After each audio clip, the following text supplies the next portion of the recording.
Op de sinds zaterdag gestarte Dakar Rally zijn de deelnemers inmiddels gereden van de Peruaanse stad Pisco naar het 293 kilometer verder gelegen Inca en vervolgens 203 kilometer verder naar San Juan de Marcono. Kijkt u naar de moeilijkste route die de trucks, auto's en bromfietsen moesten afleggen in de Peruaanse woestijn. Joan Barreda was the first man out of the blocks today after claiming his 20th Dakar stage victory yesterday. That puts him 6th in the all-time list of bike stage winners.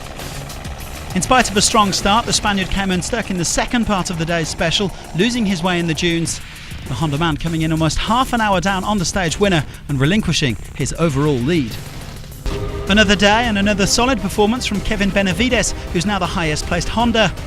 The Argentine looking on fine form after his victory at the Desafio Ruta 40 in August. He was second on the stage and he goes second overall. I'm happy. I had a crash on one of the dunes, but it was nothing serious. Then I got stuck on another dune and I had to reverse out.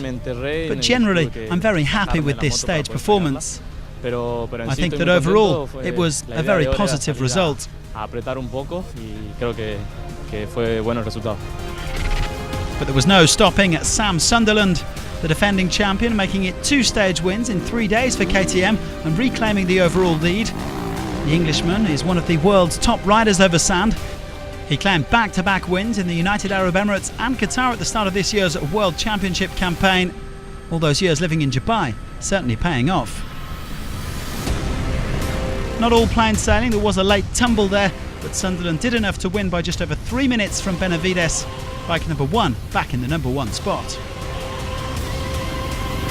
Is dunes and almost entirely off-piste. Alicia Reina is an Argentine rally legend, but her 6th Dakar has ended early with her Toyota Hilux burning to the ground in the heat of stage 3.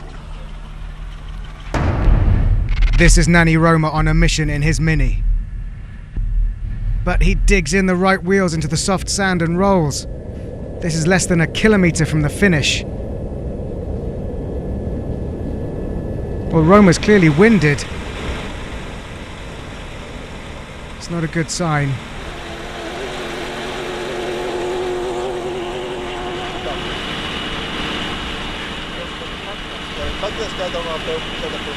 Well, the crew decide to try and finish the stage, but clearly in a lot of pain. They did make it to the end of the stage, losing half an hour, but more importantly, because of head trauma without losing consciousness, he's been sent to the local hospital for checks and will be flown to hospital in Lima. These tricky dunes are definitely not conducive to Loeb's usual speed, especially when he loses his way a little bit. Sebastian Loeb will definitely be looking forward to a change of scenery to make up ground. He was 5th quickest with a time of 3 hours and 17 minutes. Czech rally legend Martin Prokop is learning the Dakar quickly. His first was only 2 years ago and he came 14th. Last year he was 11th. For 2018, he's targeting a top 10 finish. It was an up and down day for Dupre. He lost time in the first half of the stage, then regained it in the second. 4th quickest, but as you can see, it is rough going at times. Business as usual for the French master. Stéphane Petterhansel knows that consistency is key, and with long-term co-driver Jean-Paul Cotret, this is exactly the kind of stage where the experience and communication between the veterans can bring rewards. They are 2nd quickest.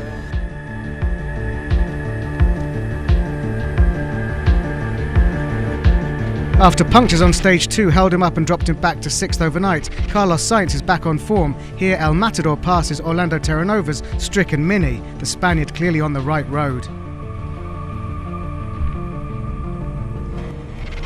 Nasser Al-Attiyah has mounted an impressive comeback today, consistently quicker than everyone else since the second checkpoint, despite a couple of punctures en route. By the end of the stage, he is over 4 minutes quicker than Stéphane Petterhansel. This is his 2nd stage win out of 3 and puts him in P3 overall. 11 side-by-side vehicles started Dakar 2018 in the class for the little utility buggies limited to 1000cc. Camilla Liparotti is struggling a little in her Yamaha. This is her 10th Dakar, but her usual ride is a quad. Leader in class is Brazilian driver Reinaldo Varela in his Can-Am.